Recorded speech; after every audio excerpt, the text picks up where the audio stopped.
back on the air.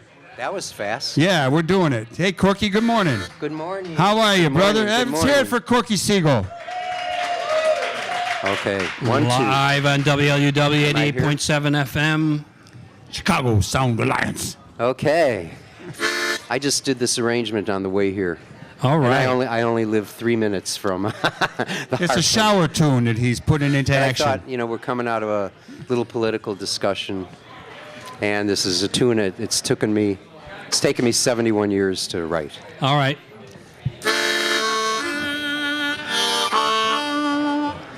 The universe just weeps with joy when every mother's girl and every father's boy lives in this world as one. Now, there's a concept.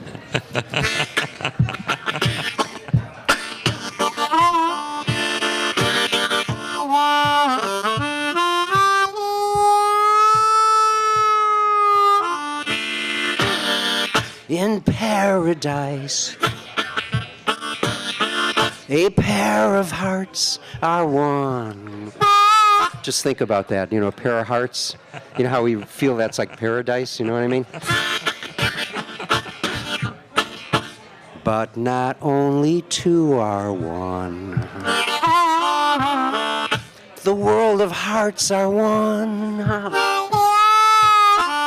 In paradise.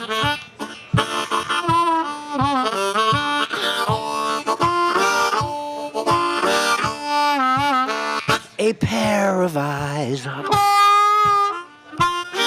Look out and see one world as one.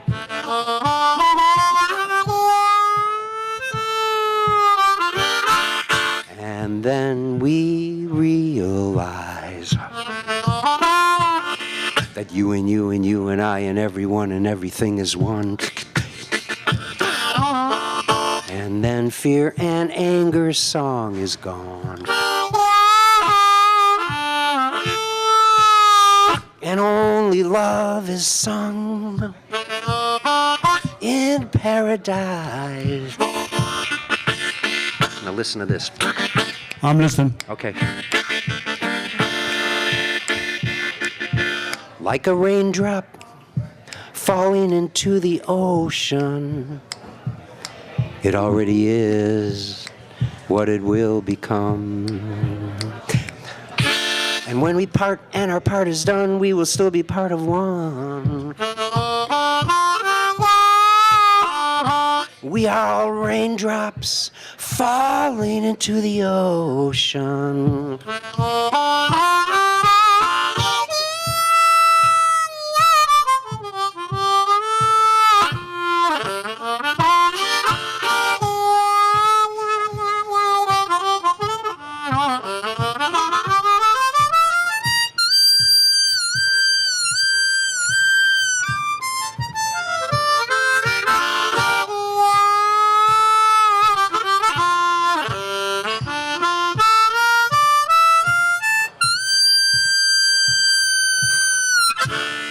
We are raindrops falling into the ocean.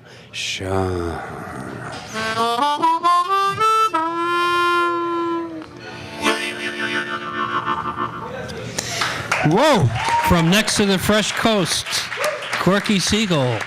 Very nice, Corky. Talking about raindrops in the ocean. That was gorgeous. Thank you. Well, now's the talk time, Cork. Oh, no. Yeah, we got to do a little talking. And, one of the things that led you here today was that Sam Lay and the Butterfield Blues Band are going to be inducted into the Rock and Roll Hall of Fame. That was the only thing that brought me here. That's the thing that brought. And I think there's also some shows you're going to do around that. Yeah. There's a film coming out, so spill some beans, brother. Okay. So Sam Lay is being inducted into the Rock and Roll Hall of Fame. Up in Cleveland.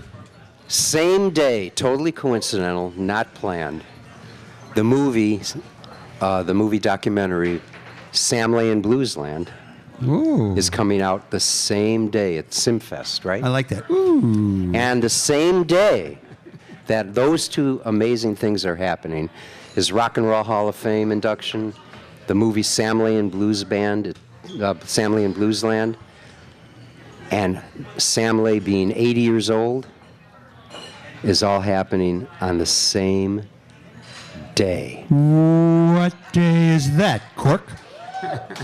Actually, he's already 80, but you know, Okay. hey. On the other two, But what, he is going to be 80 that day. yeah, you got it. You're literally right. So what day will that be? Give us a date. April 18th.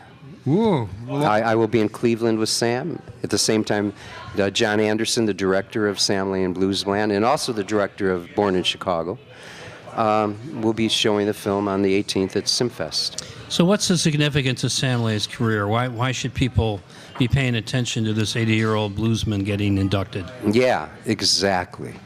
That's exactly right. Because he lived so long? No, I just remember, you know, I mean, one of the things that really captured my heart was the Butterfield Blues Band. And those guys, you know, it was black guys, white guys playing this music. It was Chicago stuff. It was something else. That was amazing. And it was amazing that Sam Lay had so much to do with what we call Chicago blues. You know, when Howlin' Wolf recorded, Killin' Floor, and you know, Sam was using the special beat and cowbell, it became a Chicago style. Yeah. You know, Sam Lay created a lot of the feel that we call Chicago blues. But, you know, that's not so important. You know, What's important? What's important is the way he played. Anyone who played with Sam, especially harmonica players, you know, and singers, unbelievable. And drummers like Steve Smith from Journey recognize this. Great drummers recognize that there's no one in the world like Sam Lay. No one played like him. And Steve Smith, when he came to Chicago, he called me. Said, I got to meet Sam Lay, because he heard that I work with Sam. And he was working with Howard Levy at the time. And so I brought him over to Sam's house, and he videotaped Sam. I mean, he's like a major fan. Reason he's a major fan is, to answer your question, is because of the way Sam plays. And he said, all drummers, especially the schooled drummers, need to know what Sam was doing, how he was doing it, why he was doing it, and everything about what he was doing, because nobody in the world played like Sam. He sang on the drums, and his dynamics were constant. There was no note that he played twice the same. There was a depth, and the way he had no groove. No groove. That was the secret. When you're too attached to a groove, you lose a lot of other stuff. He constantly vacillated depending on where the music was going. You know, a lot of jazz drummers are really into some really amazing stuff, you know, like that. You know, You're suggesting the drummer was playing a lead part? Yes, the drummer was playing a lead part, but in a way that was totally supportive musically. Because you could, by being too simple to make sure you stay out of the way, there's a lot of music that you're missing. You know, now, I'm not an expert on this. I'm just watching Sam and trying to figure out what is he doing, you know. But so there's a that's what's so percussive great element about him. to the way you play your instrument, the harmonica. Are you taking a cue from a drummer that you might be playing with, or are you just creating your own percussive I'm just beat? trying to learn. I'm trying to learn from Sam, you know, and Sam has no idea that he's doing this. It's pure music. Corky, one of the things Sam did was play on a lot of the chess, famous chess records. Yeah. Recordings. Over 40 of them. And we had a guest on the show, Cash McCall, who was on, I think, last week or the week before, and he also was a chess studio guy. Have they played together? Are they on some of those records together? Do you know? I don't know. Okay, I don't know. that's I would some imagine research so. for I would Lynn ima- Orman to check out for Yeah, us. Lynn, check that out. Yeah. Well, Corky, what's going on in your life? I know you're still eating good. You know, you're exercising. You're going to be sailing your windsurf outfit across the lake. You know, what do you got planned, brother? Well, we got a couple concerts coming up with Sam Lay at the City Winery on April 30th. And it's with Chamber Blues. And Sam is singing with Chamber Blues. And also at the Acorn Theater, this amazing place in Three Oaks, Michigan. It's just a little over an hour from Chicago. So what... It's a wonderful venue for you to be doing that. Yeah, they're just beautiful venues. What's the date for that one? That's May 2nd. Okay. The thing that is significant for me about Chamber Blues and no one's going to think about this, is that the concept of chamber blues was a gift packaged that was given to me, by Seiji Ozawa, William Russo, Muddy Waters, Howlin' Wolf, Sam Lay, all the blues masters and all the classical masters handed me this gift. And they said, Corky, if you don't do this, no one's going to do it. A lifelong pursuit of the juxtaposition of blues and classical. There are some composers that have, experimented with this and done some things, and some groups that do it, but not as their career, not as a lifelong pursuit. And that's what I've been doing. And chamber blues is that, and it is, and as I say, it's dirty work, but somebody's got to do it. You know what I mean? So it's a chamber blues thing with Sam Lay. Full circle. It's going to be another whole element. First It's really something. Came out of the blues, Smoky Blues Clubs of Chicago, right into the symphony halls in 1966. We started talking about, the juxtaposition of blues and classical. And now we come around back to the blues master, Sam Lay, who's timely because we booked this gig before we knew that he was going to be inducted into the Rock and Roll Hall of Fame. Cork, I want to, I've been getting a lot of emails, say hello to Corky, and people telling me about wearing out their records of your early stuff. And someone asked about Jim Schwall. And I'm just wondering, do you guys ever play together? I know Jim does a lot of photography. Tell me about how Jim's doing. Jim is doing incredible. He's been writing songs. He's in his songwriter period. He's unbelievable writer. But we still play. We played at the Beverly Arts Center a few weeks ago, sold out in advance, and so Siegel Schwall still plays. We don't do outreach. We don't oh my God, let's get some gigs. We just wait for the phone to ring, and if someone really, really wants to do it and really has the money, we go, yeah, we'll do a Siegel Schwall gig, Well, we're gonna have you. I know there's records downtown to play, but we're gonna have you play live going back out. So. We want to have maybe, I know Lynn's giving me instructions here. Yeah, you want to do a Sam Lay cut? I'll do Sure, a Sam that'd be Lay great. tune, and since we'll fade in just before we tune out to thank everybody, but give us a little bit of that wonderful juice that you put out when you get these things out of your pocket and you pick the right key and you're ready to roll. Here he goes, Corky Siegel, one more time. Just a few licks, right? A few licks, yeah.